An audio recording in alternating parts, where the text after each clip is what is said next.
What's going on in mining? Where are the big paying jobs? Conversations about mining. Hello, it's just me again today. So I decided that the best way to do a video, or the best video to do when it's just me, is to probably give everybody a rundown on what's going on in the industry at the moment. Because whether you like it or not, what's going on with prices really reflects where all the jobs are and how much everybody's getting paid throughout the industry. So I just wanted to go through what's up and what's down and what's treading water. And then we'll have a look at where that relates to what's paying the big money in the jobs and where those jobs are. So let's have a look at what's up to start with. So the gold price is up, so it's up over $3,700 an ounce Australian. This is the price that would cost you if you wanted to go down to the Perth Mint and buy an ounce of gold. That's what it would cost you to buy it after their bid on top. I think on the market it's about $37.10 at the moment. So there's about a $60 surcharge when you go and buy it from the Perth Mint, or with your jewellery or whatever you're buying around the place. So there's a bit of a surcharge on top. So that's where that price comes into it. But yeah, so it's gold that's up, copper is up as well. So the copper price is through the roof compared to what it's been lately. So yeah, so everybody's ramping up their gold and their copper mines. Next one we're going to look at is what's down is coal and nickel and lithium. And you only have to type mining layoffs into Google and you'll see Savannah's nickel mine, which was shut down at the start of the year. Then you've got the iron ore mines at Minerals Resources are shutting down, and the lithium mines that have been shut down around the country. So there's been a fair few mine closures because the price has gone down significantly. All right, so you just need to be aware of that. And it's the same in coal. The coal price is currently $122 a tonne US. But just to give you an idea, this is a graph for the last 3 years, and it just shows you exactly where the prices actually come from.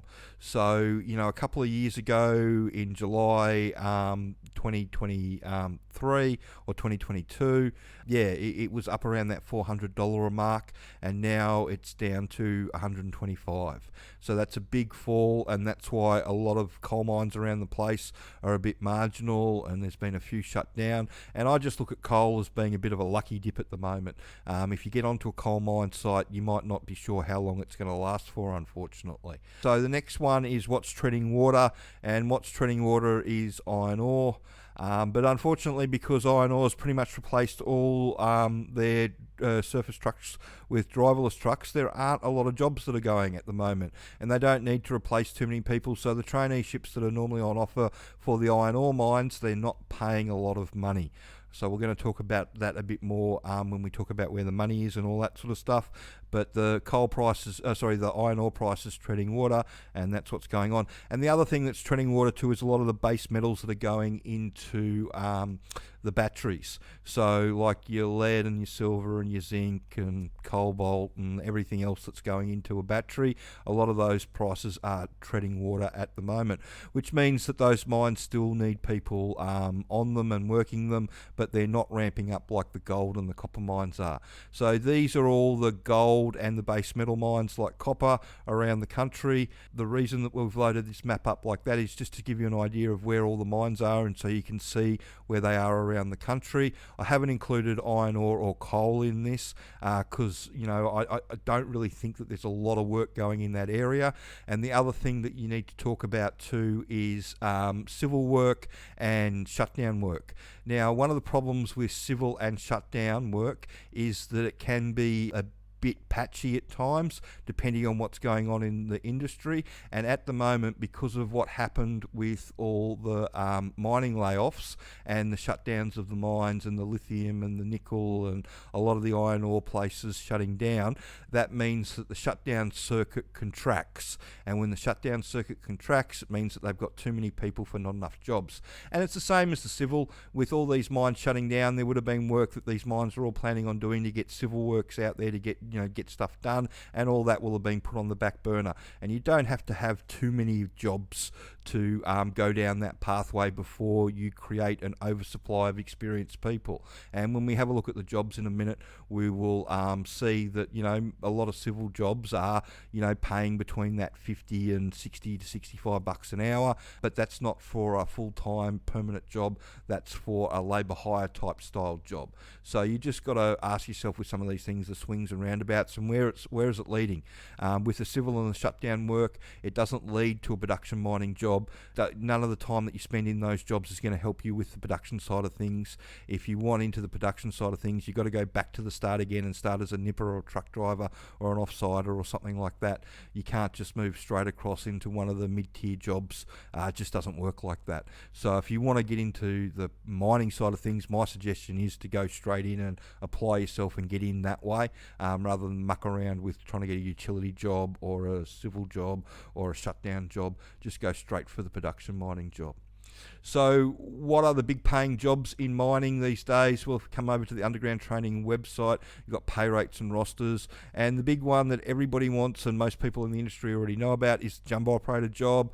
And there's people on twin boom jumbos at the moment getting paid $2,500 to $3,000 a day around the country and around the world working for Australian companies. So that's your big paying job. It's not something that you just walk straight into. You're sort of looking at a 5 to 10 year career path that you've got to work your way up through the other jobs, but the other jobs all pay really well, and it doesn't take too long, especially in the hard rock underground production side of things, to get yourself into a situation where you're going to be making that $150,000 a year for an even time roster. So that's one of the reasons why I think that the hard rock underground's one of the best places to look for the best paying jobs. You just don't get money like that on the surface in the hard rock side of things. You used to get big money in coal. That's sort of going out of the industry a bit at the moment because of the price and all that sort of stuff. So most coal miners are making around that $130,000 to $150,000 a year mark, where 10 years ago it might have been $50,000 or $60,000 more than that. But because of what happened in 2018-19 with the coal price going down to $60 US a tonne, a lot of places shut down, or there was renegotiation of wages, and the wages came down quite significantly. So the downshot of that is that a lot of the wages are still down a bit with the coal mines. That they might come back if the price goes up, but if you're looking for your big money job now is in hard rock underground. The other place that you can find a reasonable quid is working on the surface in surface exploration. That is with your drillers offsider jobs and your drill jobs. So surface drillers, making anything from $800 to $1,200 a day, and your drillers offsiders, anything from $500 to $650 a day. I've seen around the place. But if you really want to get in and make the biggest money possible, then underground's the place to go, and you just have to type underground into Seek and you'll see all the jobs come up.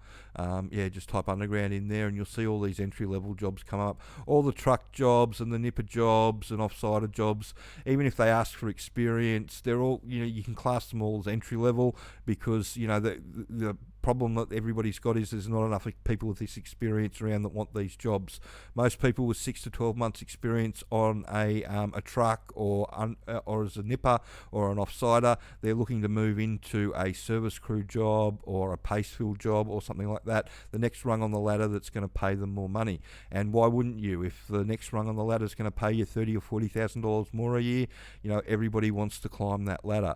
And that's the good thing about the underground, is that each time you go up, so from a nipper or a truck to paste crew or service crew is 30 or 40 grand pay rise, and then from there up to charge up in the bogger is probably another 30 or 40, and then once you go from a bogger or charge up onto a jumbo, you're probably looking at another 100,000 on top of that. So there's significant pay rises all along the way, and it's one of the areas of the industry that's still actually paying good money.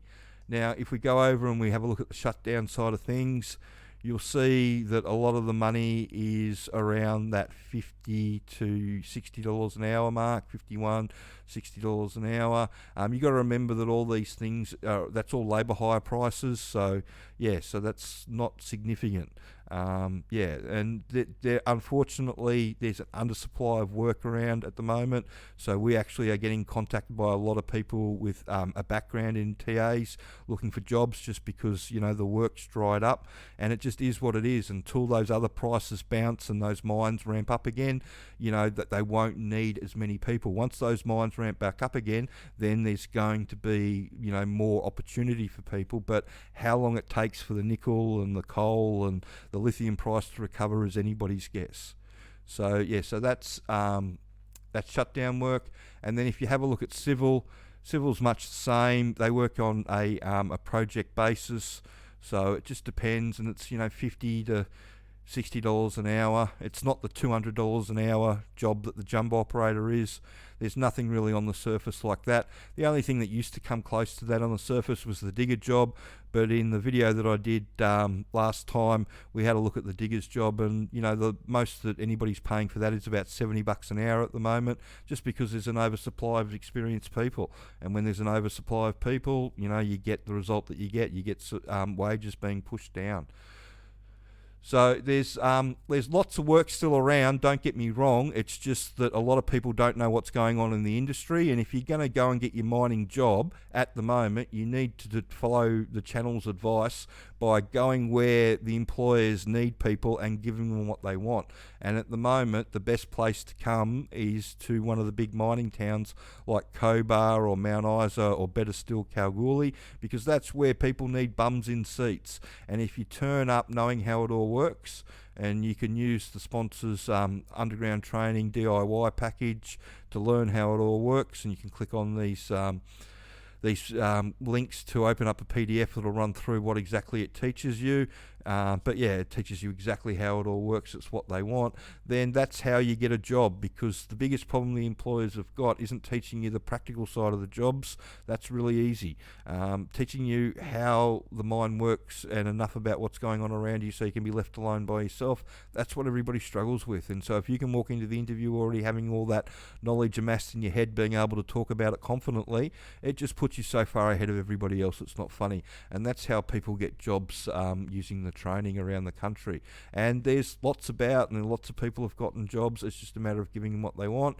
And if you stick to the gold and the copper mines at the moment, and as nickel rebounds, which it will in the next 2 to 3 years, those opportunities will open up for you in your future career. But at the moment, it's all about gold and copper. And if you can head down, bum up, and learn as much as you can in the next sort of 2 or 3 years, then it'll probably put you in a really good position when nickel and lithium and all those other things rebound and the mines reopen, that and they'll need people, and that'll mean promotions for everybody.